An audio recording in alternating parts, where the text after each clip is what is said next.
Hi there.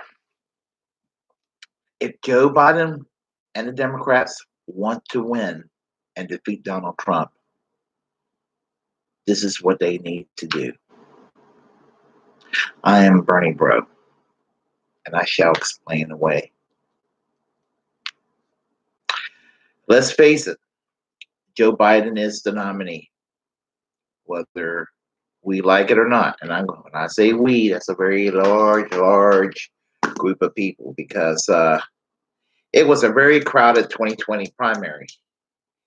And he did not get there of his own merits and accomplishments. It was rigged. It was rigged just as it was rigged in 2016. They were a little more clever in some ways. In some ways, it was a little more in your face and sleazy about it. But the point is, Bernie Sanders really was the real winner of this primary. But the Democratic establishment did not want him to be the nominee.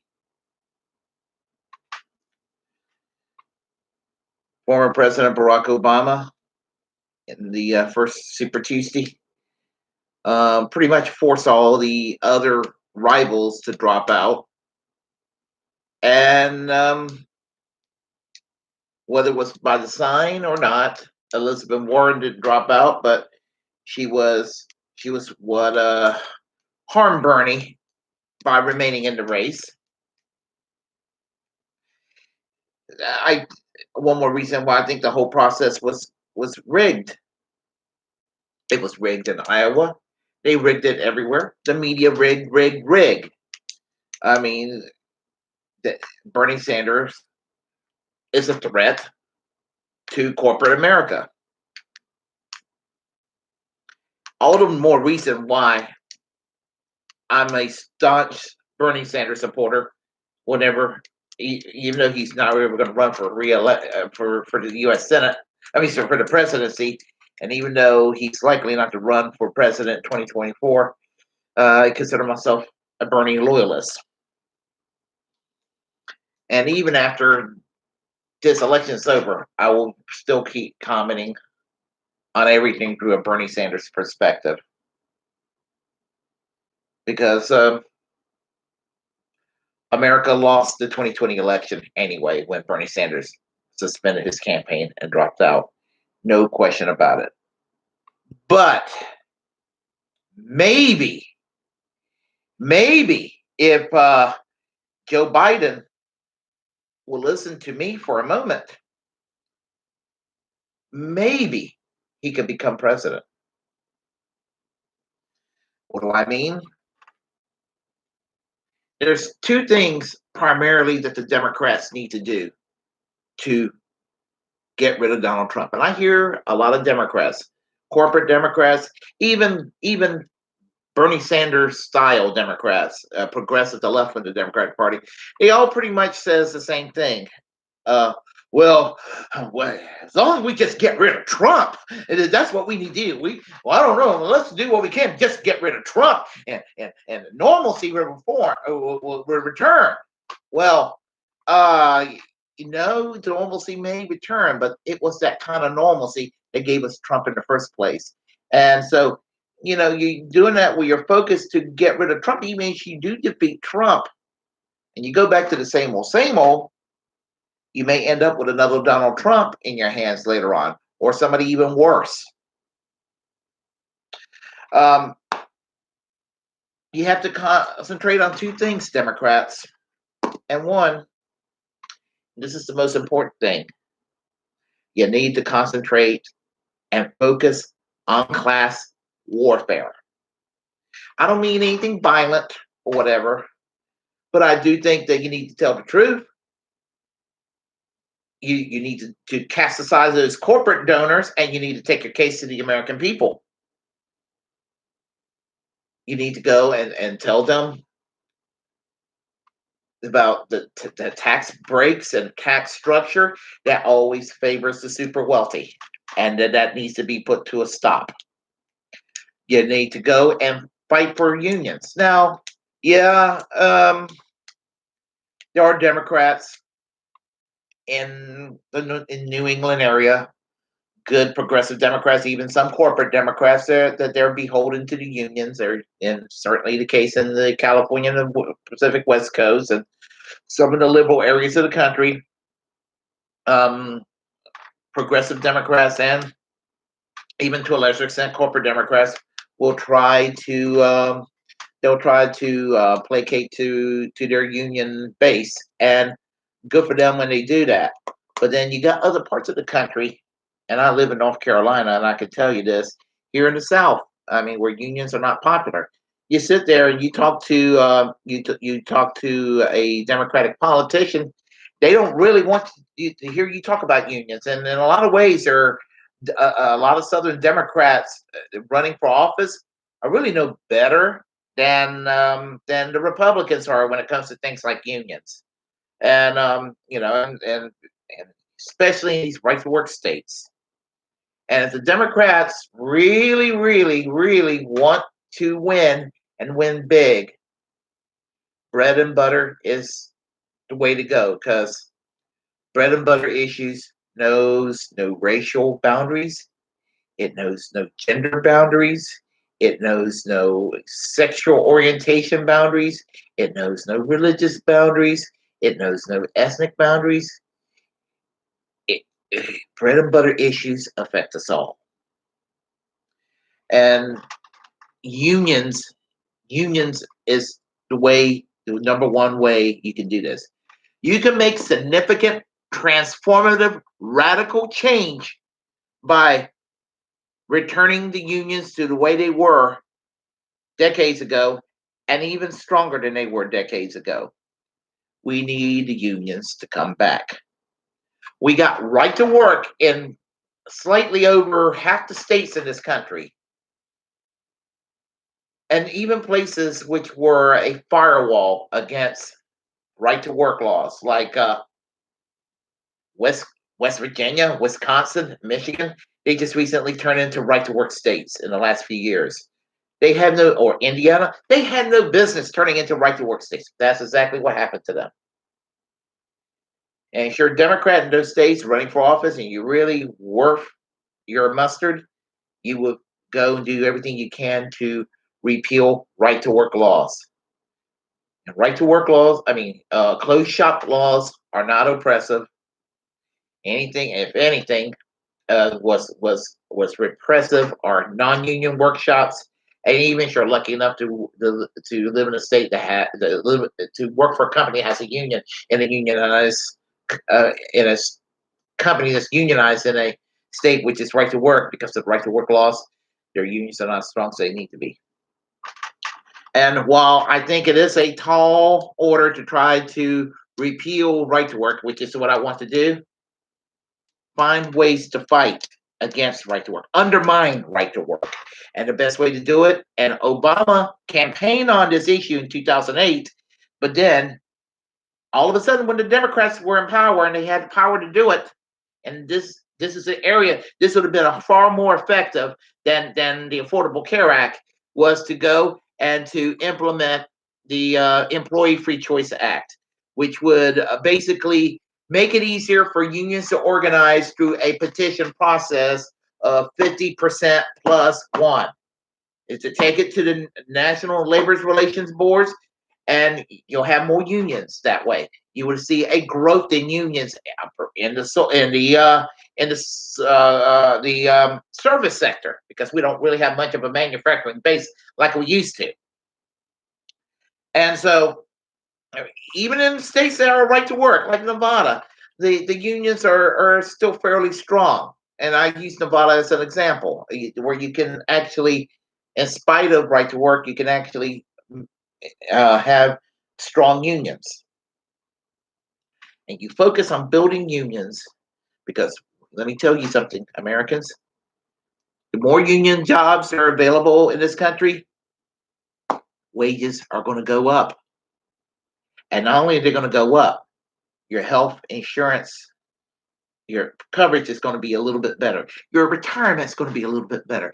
Everything is going to be a little bit better. And it's going to leak on into jobs are unfortunate enough not to have unions, but they're going to be like, oh shit, that company pays their workers well. Let's go and raise the wages here, and and do that, and maybe they won't go to that unionized company.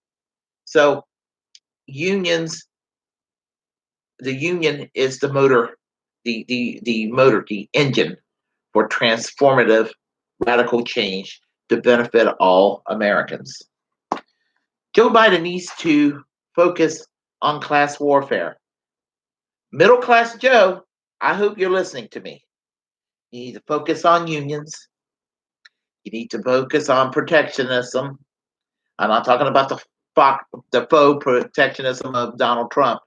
Actually, I kind of think Donald Trump is a little sincere on protectionism. However, he's got a Republican Party that are still opposed to protectionism, which is why he won't be effective. But then again, in fairness, that also applies to Democrats too, because donor class and everything, and on the average, there are more protectionists in the Democratic Party than there are in the Republican Party. So that's I'm going off into a tangent here about maybe we do need a Labor Party. That's and I'm going to beat that on this channel occasionally. But he needs to focus on the unions. He needs to focus on protectionism, and he needs to focus on bread and butter issues. And by that will be a way to unify the working class. Not this bullshit by Chuck Schumer when he says, well, for every blue collar worker we're going to lose in Pennsylvania, Ohio, Michigan, and Wisconsin, we will gain 4 suburban moderate Republicans. Those damn suburban moderate Republicans who might be a little more saner than the right wing. Than the right wing kooks in there. Let them stay in the Republican Party to try to reform the Republican Party. Don't sit there and chase away the blue collar workers. Identity politics is another area, and I'm probably going to get in a little bit of trouble here. A lot of well-meaning liberals, and even quite a few in the corporate wing of the Democratic Party, tend to weaponize identity politics for the worse. And what do I mean by that is, what they did to Bernie Sanders. Bernie Sanders is an old white man. Uh, you know, uh, let's go support Kamala Harris. She's a female of color, while forgetting that Tulsi Gabbard is also female and a woman of color. A woman of color, and that Andrew Yang is Asian, and that and what about Cory Booker? He's African American male. I mean, and what about Bernie Sanders himself? I know you're gonna say an old white dude. He's an old white dude that's Jewish. What? That's not important?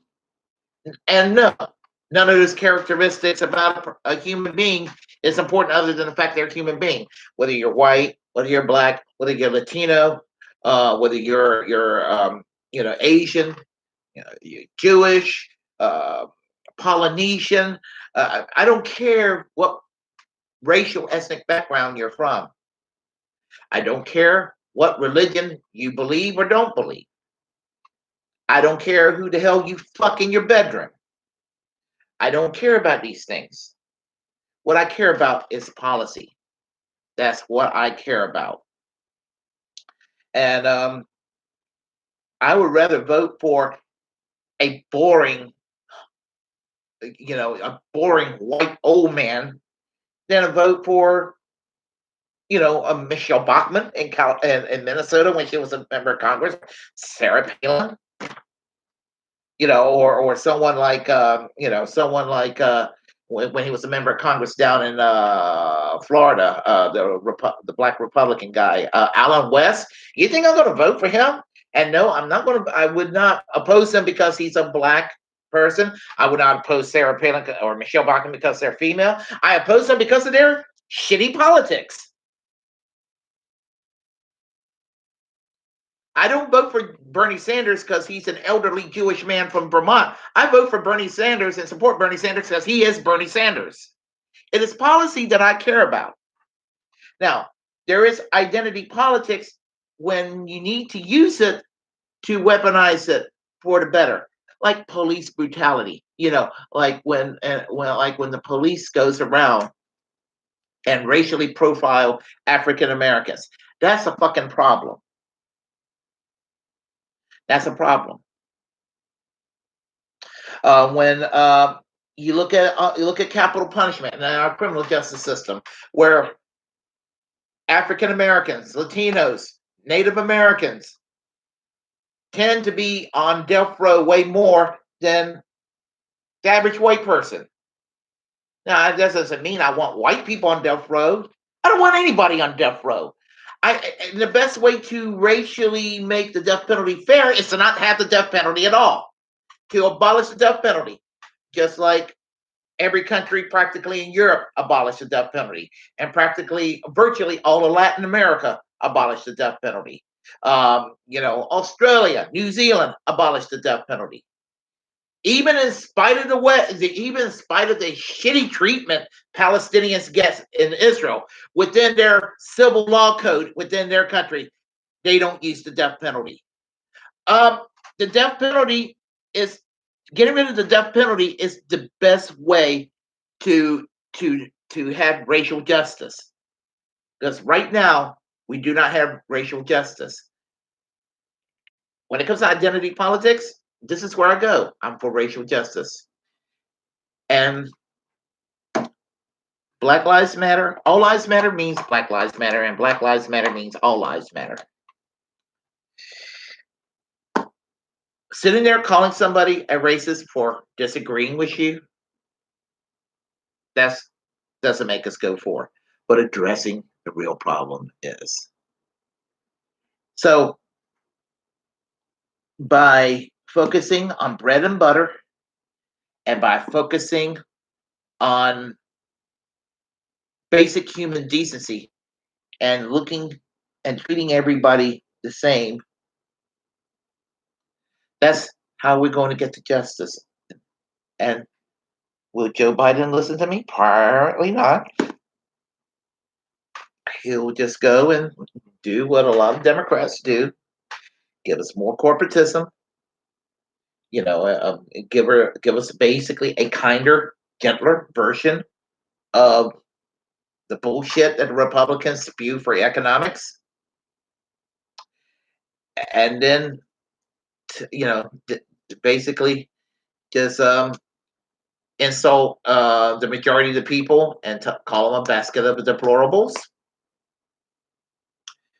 You'll go and try to get into these esoteric social issues out there, and you'll make a caricature of yourself as being a wimpy authoritarian trying to take away people's guns. This shit is going to get Donald Trump reelected. So instead of trying to emulate the Hillary model, maybe you Democrats may need to have a second look and think about what Bernie Sanders stands for, what he advocates. Bernie Sanders, I got news for y'all. Bernie Sanders is not a radical. He is not an unreasonable radical. Bernie Sanders' politics is akin to a bland, middle of the road member of the U.S. of the British House of Commons. He would be a Labour MP in the British House of Commons. Alexandria Ocasio-Cortez would be a middle of the road British Labour MP in the House of Commons. Bernie Sanders, AOC, would be in France, a middle of the road Socialist Party member of the National Assembly. In the Swedish Parliament, they would be middle of the road Social Democrats. See what I'm getting with this, folks? And to be a middle of the road Labour Party member in the UK, or a middle of the road Socialist Party member in France, or a middle of the road member of the Social Democratic Party, puts you in the dead center of centrism in those countries. But for some reason, being a centrist in the UK or France or in Sweden makes you a dangerous revolutionary in this country because we have a stupid political Overton window that does not allow us to recognize what the left is, because what the moderate left is in Europe is the hardcore left in the United States, and what the centrist is here in the United States tend to be ultra conservatives in Europe. God knows what in the world the Republican Party politics would be over there in Europe. Do I really need to go there? But Joe Biden, I know you won't listen. Democratic National Committee, I know you will not listen. CNN, MSNBC, you will not listen either. But I am going to go and say what I'm saying, and I say this without apology. And I want each and every one of you to listen to what I say. Don't read between and assume what I say. Just listen to what I say and consider it. Please feel free to comment, good, bad, or indifferent. And subscribe to this channel. I'm Bernie Bro. We will talk soon.